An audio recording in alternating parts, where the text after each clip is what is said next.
Hello and welcome to my YouTube channel. Here I will be discussing basically my self-growth journey. There'll be some story times and I'll talk about things that I wish I did differently.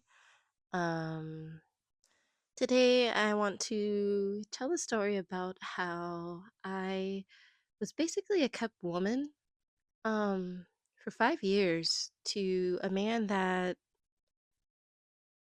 I'm I'm not sure if he counts as DL. I don't know. He had a lot going on. There were a lot of issues. Um, so basically, I used to watch this YouTube channel. I used to watch her story times a lot. Her name was Dollface Beauty. I'm not sure if she still makes videos. I think she made a new channel. If I find it, I will add a screenshot of it. Anyway, I used to watch her story times religiously, right? And I remember one time she mentioned that she and her boyfriend met on OkCupid. And I had just gone through a traumatic dating experience. So I was like, you know what? Let me download this app. And OkCupid, um, it wasn't a bad app. It was a really cute app, actually. I love the aesthetic. I met two people from OkCupid. And I had issues with both of them, right? But we're not going to talk about the first guy.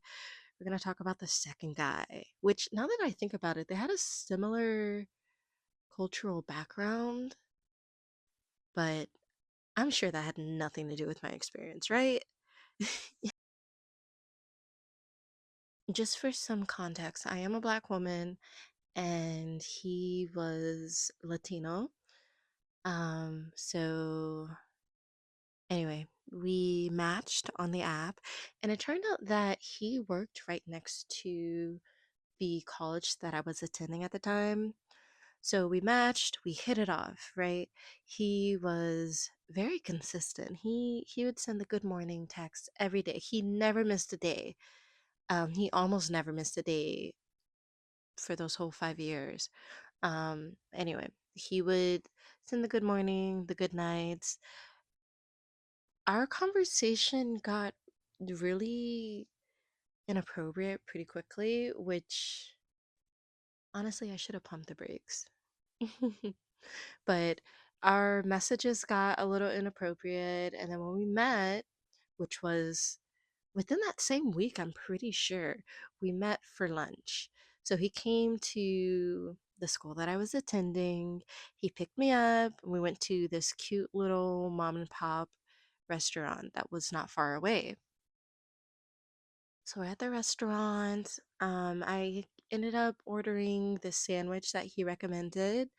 And I'm sitting there, I'm cutting my sandwich, and I'm just like, wow, there's like the sauce was getting everywhere.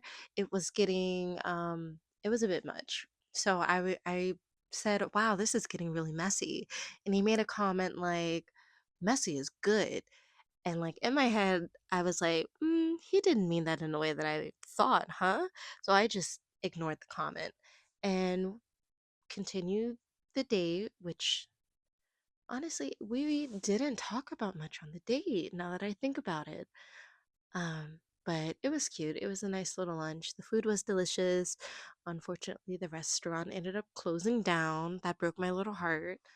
Um, but the date ended. He took me back to my school. We went our separate ways that day. And later that day, I think we talked on the phone and I was like, yeah, I would like to see you again. You have a good energy. And he was like, wow, I was really worried because you didn't talk much on our date. So I thought it went not great. And I was like, no, I I was just shy. I was nervous.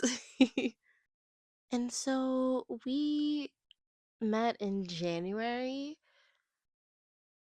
Let me see. It was January that we met, and then we dated for another 2 months. And he decided to officially ask me to be his girlfriend, and I agreed because things had been great, right? So, the 1 month anniversary approaches, and we decide to go to brunch to celebrate. And I was 22 at the time, so I was still learning my body and my limits when it came to alcohol. But I told him that I knew that I needed to eat before drinking, or I needed to eat enough food so that I don't get drunk too fast because I had poor experiences previously. And he decides to just get bottomless mimosas for both of us. And he's like, well, I paid for the bottomless mimosa, so you have to drink this. And so he was pressuring me to drink, and I was doing it because I was like, yeah, I I don't want him to waste his money. I didn't know any better. So I was drinking the mimosas, and then the food came out, and the food was amazing. I actually still love that restaurant. I'm not sure if it's still. I need to check on that one. But we we continued our brunch. Everything went great, and then he had gotten a hotel room for the weekend since he lived with his parents and I lived with my parents. So we go to the hotel, and I start feeling queasy, and I throw up. I made it to the hotel bathroom. I managed to make it to the toilet, right? I'm throwing up. He's holding back my hair, being the caring, gentle boyfriend. But then he starts complaining. He was like, "Oh my gosh, you wasted $100 worth of food." And I was thinking, well, the bill was $100. I only ate half the food, if even that. If anything, I wasted $50 worth of food. But either way, I told you that I needed to eat before drinking, or else I would throw up. I warned you, and you still pressured me to drink. So I felt bad just because I was like, wow, I did kind of waste his money on the food. And then we ended up going to get lunch after that. Since I'd thrown up, I was like, well, I'm hungry. Just remember him being so upset with me for throwing up. Like I did it on purpose. Or like I'm the only person who is responsible for that outcome, right? Um, so our 1 month anniversary comes and goes, and around the 6 month mark, we took our first trip. It was just a Disney World. It wasn't anything major, but it was still, it was a milestone. 6 month anniversary was very important to us. Actually, he made a point every month to make a big deal. He was like, "Ah, happy 2 month anniversary, happy 3 month anniversary." Um, so 6 month anniversary approaches, and we're planning to go to Disney World. Uh, oh, actually, something I forgot to mention. So he did get the hotel for our 1 month anniversary, but he would still bring me home because my parents, I come from a really strict background. My parents are Pentecostal Christian. So my parents are really overprotective, and my dad had given me a curfew. So at that point, I was coming back home for the night, whatever. But in between the 1 month and the 6 month anniversary, I had stayed the night with him, it was such a taboo. I'd never spent the night with a man before. My parents raised hell. My dad specifically, he made it a huge deal. He even threatened to kick me out. But he didn't, and I ended up moving out anyway. I moved on campus because I was like, well, you're not going to kick me out. You can't kick me out because I'm moving out. And that was a huge, it was necessary, honestly. It was my way of standing up to my parents, but it was also unfortunate that I had to do it because of a man. So anyway, our 6 month anniversary approaches, and tensions are high with my family, and one of my brothers decides to be in the living room when my parents finally meet this man that I broke the rules for. They're meeting him for the first time before we're going on a road trip. So He meets my parents, the confrontation happens. My dad basically says, "Well, you have no balls because you should have met me before you had her break the rules. You got her in trouble. And well, he was like, you're older than her, so you should know better." Side note, he was 29. So I was 22, he was 29. So that happens. We get in the car. His friend is also visiting from another country. So we get in the car, and all three of us go to Disney World. And we celebrate the 6-month anniversary with no major incidents. All is going well still, for the most part. Every now and then we'll bump heads over minor things, but nothing major yet. So this is taking place around October 2018. And at this point, since I'm having issues with my family, my parents, my dad specifically, because of me staying the night with a man, I'd started looking into moving on to campus. So the move-in dates for campus for the spring semester was January 1st. So I've started gathering my stuff, packing my stuff up. My mom realizes that I'm serious, that I'm serious about this. And she starts having issues with my dad. They start fighting. My mom's like, "Why would you say that?" Oh, I forgot to mention, my dad said that by staying the night with this man who I'd been with 6 months exclusively, by the way, by staying the night with this man, he said that I was making a name for myself. And I was like, what? Making a name for myself amongst who? You don't have any friends. You don't have any friends. My parents they were not social people at the time. Now they've made a few friends, but at the time, they didn't socialize at all. We weren't in the same circles because they didn't have a circle outside of maybe a church they would go to once or twice a month. But what do you mean making a name for myself? To who? That's something that's really common. If you come from that kind of background, like the strict Christian household, you are expected to wait until marriage. You are expected to be a great servant, just dutiful, pure, chaste. You're supposed to abstain, which is ironic because neither one of my parents did, none of my siblings did, nobody I know abstains.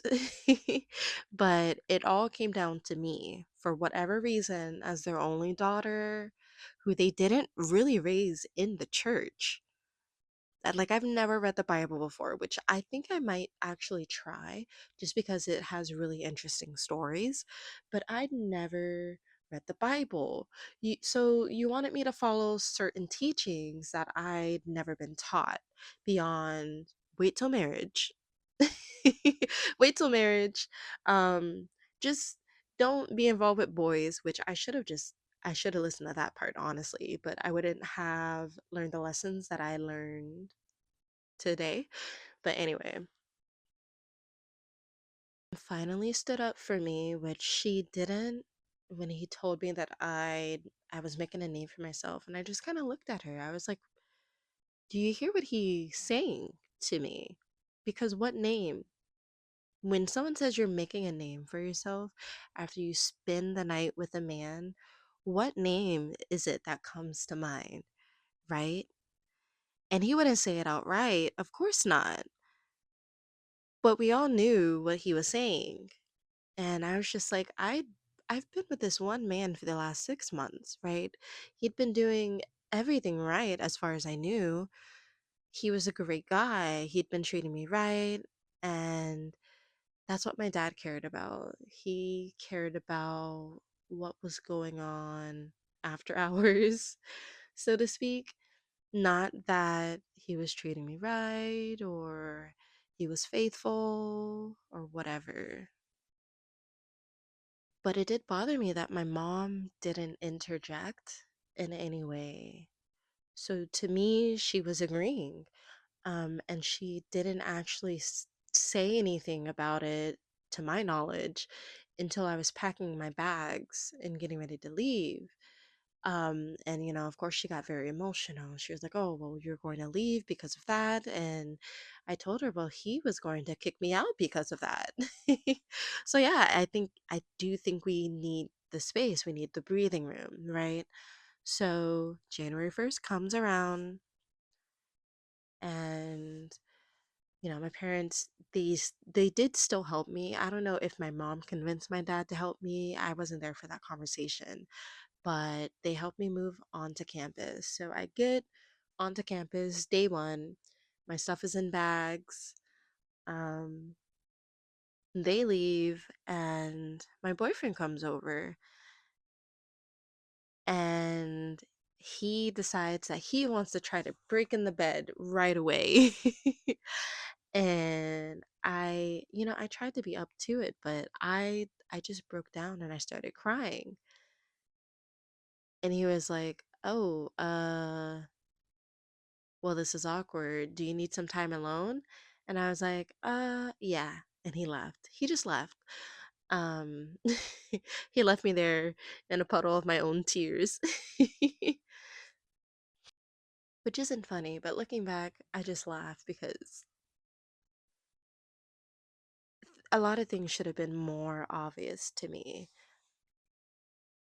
earlier in. But anyway, um, I get settled in, I unpack my stuff, and he's visiting me, he's seeing me a couple of times a week, like we'll have lunch or something.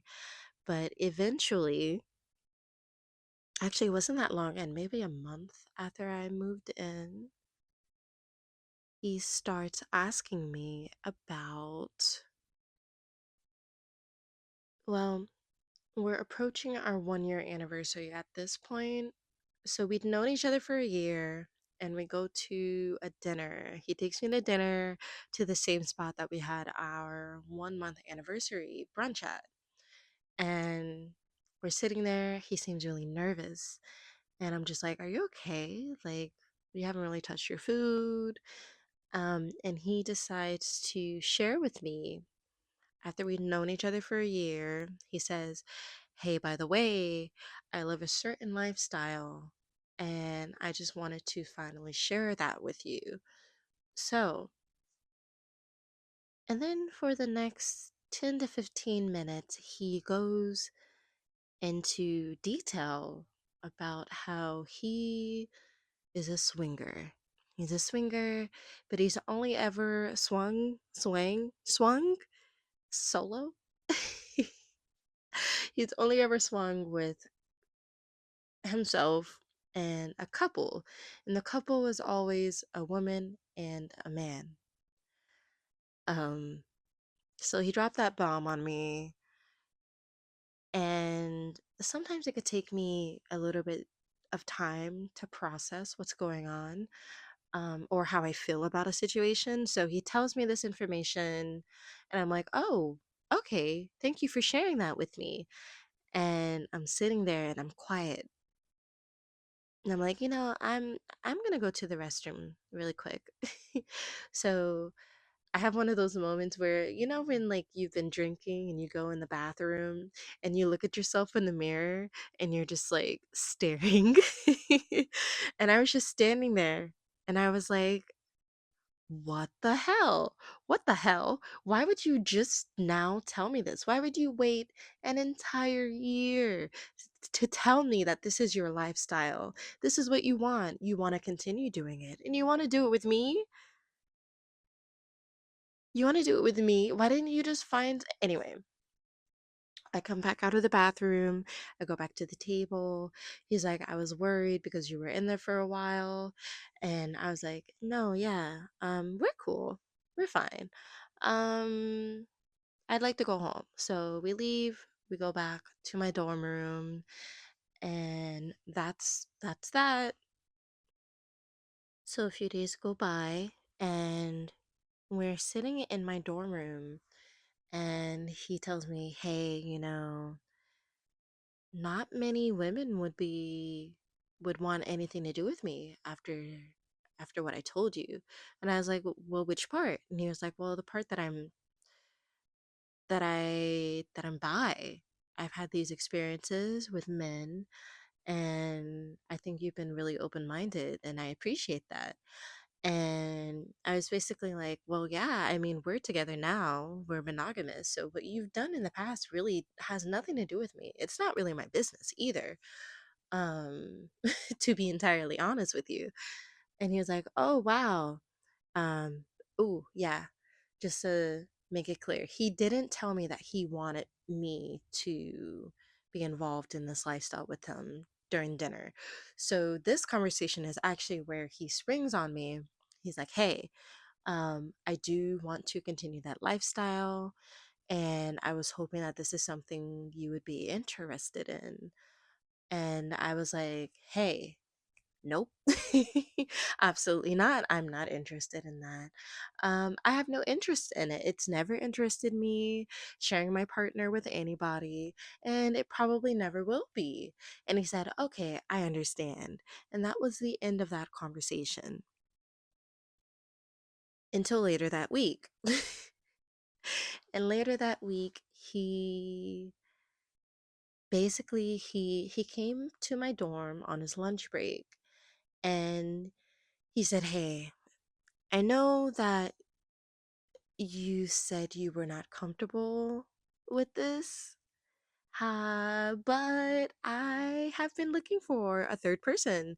Not, okay, when I say third, not for like a relationship, right? But he was looking for people for us to swing with. And he had made a dating profile on OkCupid of all things. He made a dating profile on OkCupid with both of our faces, and he was using it. And I'm sitting here, I'm trying to be an understanding woman. I'm trying my hardest. And this is something that it took me a while to grow out of. Don't don't be the understanding woman for undeserving people, or when people put you in these uncomfortable positions and situations. You don't have to be understanding. If you're uncomfortable, make it known. Speak up for yourself.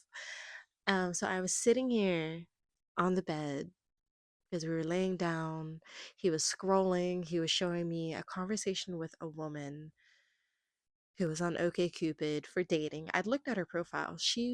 Was by, she was looking for love. And that was my first issue with him. I was like, oh no, my first issue was I already said no, and you went behind my back and did it anyway. So that's strike one. Strike two is, this is predatory. You are You're on this app, you're approaching people that are looking for love because you want to swing. That is not love. She's not going to be a third. You want to use her and throw her away when you're done swinging, when we're done swinging, whatever. So that was another thing. And even though I had strikes, I didn't have a limit. So it didn't matter that I was tallying up his offenses. It took a lot for me to finally leave. But anyway, he is, I'm looking at this conversation he's having with this girl. And previously, he had told me about these swinging websites that he used, or like certain, little kink websites. And I was like, "I don't like that you've gone behind my back. And if there was any way that this would ever happen, my requirement is that you use a swinging website to find people that are like minded, that already know what they're going into, instead of going to a dating app." So, on top of him going behind my back and going on a dating app to find this girl, he's missing a key component here, which is me. I'm not bi. I'm not attracted to women in that way, and I never had been. Well, not the kind of women that he was looking for, right? And so I told him, I was like, yeah, no, I'm not into women. And he was like, "Well, you never know. Maybe it's because you've never done it before." And I could have slapped this man, but I didn't. I was like, well, if we're going to be doing this for me, since he tried to frame it as, I want this for you because you've never experienced this before. I want you to experience it so you can know for sure that you're not into women. And I was like, okay, sure. If you're going to try to manipulate me in this way, then we're going to find the kind of women that I'm attracted to, which is mostly masculine women, masculine, like boyish good looks. Masculine women. So I was like, oh, all right, you want to do this, then let's do this. He didn't like any of the women I picked. He did not like any of the women that I picked. I remember that I finally landed on one that I was attracted to, and I was like, you know what? You want to have your one guy, two girl experience? This is the girl. This is her. I'm picking her.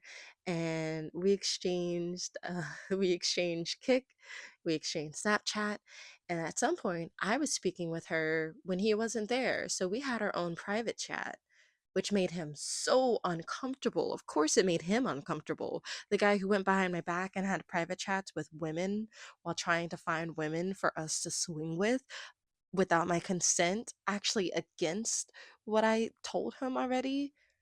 He had an issue with me having a private chat with this woman that I was attracted to. And I was doing it for us, right? I found this woman, I bonded with this woman, and we were gonna make his dream come true. He cut that off so fast. He was like, nope.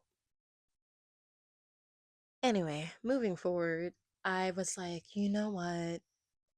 Since you've been with a woman and a man, and I've never been with a woman, and I've never swung, I've never done swinging before. So why don't we just do what we're both comfortable with? Men. And his first instinct was no. I was like, why? And this man told me, he was like, I'm uncomfortable with us inviting another man into our bed. Well, my bed, because we were in my dorm room. But I'm uncomfortable inviting another man because I am worried that he will be bigger than me. And I was like, uh, well, I mean, he was very insecure about his size. Um, and by this point, which this is one of my major character flaws that I've been trying really hard to work on. I feel like if someone is traumatizing me romantically, however it is, but in many cases it's romantically, if you're doing me dirty, if you are hurting me in any way, you're not going to walk away unscathed. So, up to this point, he had already broken my trust. He'd actually made a few comments about me gaining weight, now that I think about it. That's why I made this comment. So he'd made a few comments about me gaining weight, which back then I was like, oh, it's happy weight, which I try not to lean into that anymore. Um, but he'd made comments about my body that made me look at myself differently in the mirror. So when he said, I'm worried, I'm so worried that this other guy that we invite is going to be larger than me. And I was quiet, and the next thing I said was, well, I mean, I have been with larger men, but I don't think that would make me love you any less. And this man, he had an entire meltdown. He was quiet. He was squirming next to me, fully clothed in the bed. He was just like, I'm gonna go home. He'd brought like an overnight bag and everything. But he was like, yeah, yeah, I'm gonna go home. And he would call me on his ride, to and from work. Or when he would be heading home, he would talk to me on those rides. He did not call me that night. I sat in my dorm bed just grinning because you've put me in a really uncomfortable spot. So it's your turn to be uncomfortable. Which, like I said, very bad. Me, my need to get my lick back will keep me in bad situations for way longer than I should be in them. Or, well, yeah, basically that. So he left and he texted me. He was like, "You really hurt my feelings. It made me Why would you just say it like you would just say it outright like that? I can't believe that." And I was like, "Oh, I'm sorry, baby. I apologize. I didn't mean anything by it." And he left me alone. He didn't try to pressure me about swinging for, I want to say, a week or two after that. No, it was only a week because he brought it back up the following week. The following week arrives, and he is now on swinging websites trying to find women so he can have his two girl, one guy experience finally that he's been waiting almost 30 years for, apparently. Um, but he's like, I found a girl and she's interested. So this girl, um, he met on some kink website that I don't use anymore, but I'd made an account and everything, which he also didn't like. But anyway, he found this girl and he was messaging her, and she would throw sneak disses. She would sneak diss me. And he would entertain it, and that would make my blood boil because she is low key disrespecting me, and you're laughing,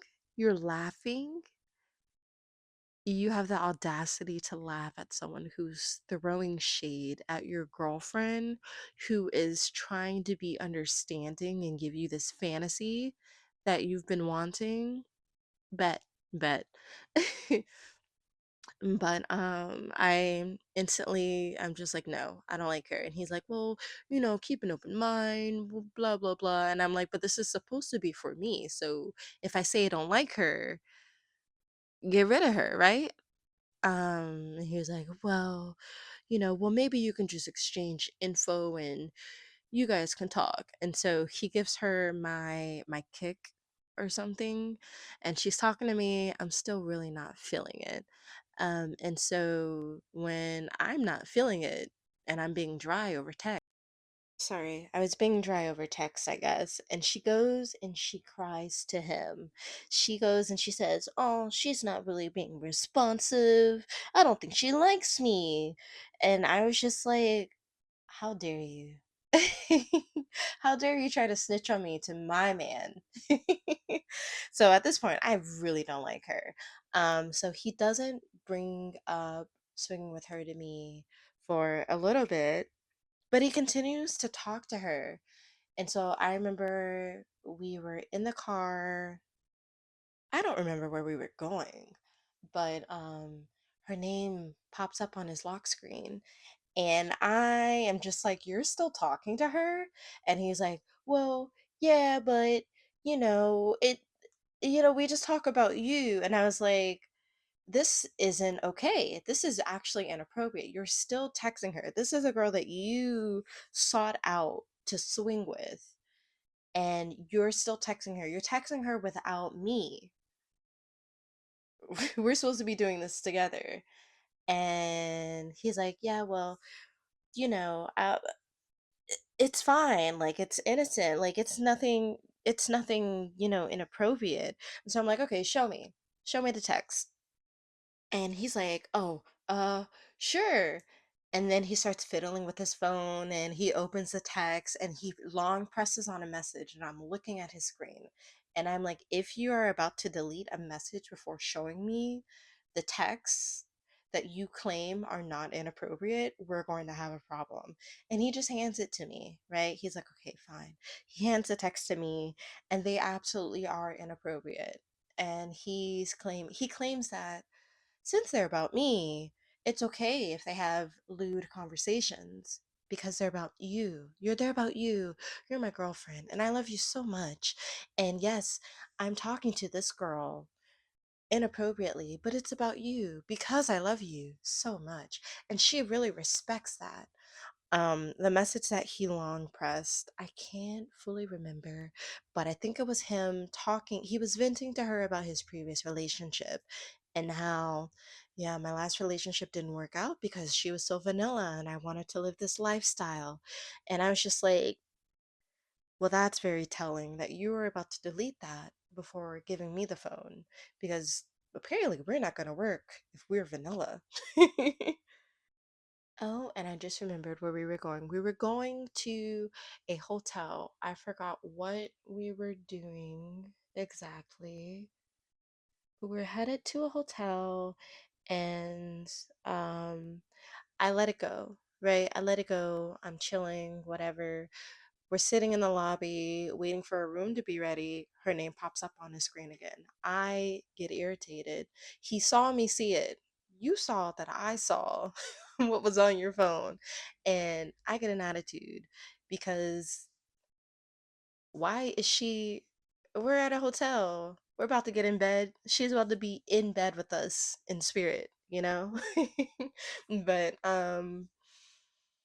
he's just like, you saw the messages, you saw that I wasn't cheating on you, I was talking about you, I can't believe you would treat me this way, like why don't you have any trust in me? And he was quoting, what did he, oh my god, he quoted You. You know that show You, that's about the guy Joe Goldberg that's like stalking the college girl, and in one of the scenes he's like, if we don't have trust we don't have nothing. he was like he was like, "Well, you just like Joe said, if we don't have trust, we have nothing." And I was just like, this is not a man that you want to quote right now, or ever for that matter. He's a terrible guy. Don't quote him. But now I'm feeling guilty. I feel like, wow, I'm being such a bad girlfriend. Like, how dare I not understand? But I really wasn't feeling that guilty about it. But I felt bad. I was like, wow, well, he wasn't really cheating on me. He didn't, I mean, he was talking about me, I guess. So I let it go for that day. Um, Whatever. And I think maybe a week or two later, it doesn't come up again, right? Like, we don't talk about swinging, he doesn't talk about her, nothing. But time has gone by and we are celebrating our 1 year anniversary finally. And I am at his parents' house. Um, I'd met his parents. I met his parents after like the 6 month period. Really, like my dad said, he had no balls because he decided to jump on the bandwagon when his brother was introducing his girlfriend to his family. He was like, "Well, let's sneak you right on in here." He did not have an original bone in his body, but I digress. We're celebrating our 1 year anniversary and we're just having a dinner with his parents. It goes well, and after the dinner, we're sitting on the couch in the living room and we're just chilling. He lived about 45 minutes south of me, and I don't think I did I drive? I did drive. I drove down to spend the weekend with them. Um, so we're sitting on the couch. I see the same girl's name pop up on his lock screen, and I look at it, I look at him, I look at the TV, I'm quiet, and then I go to the bathroom.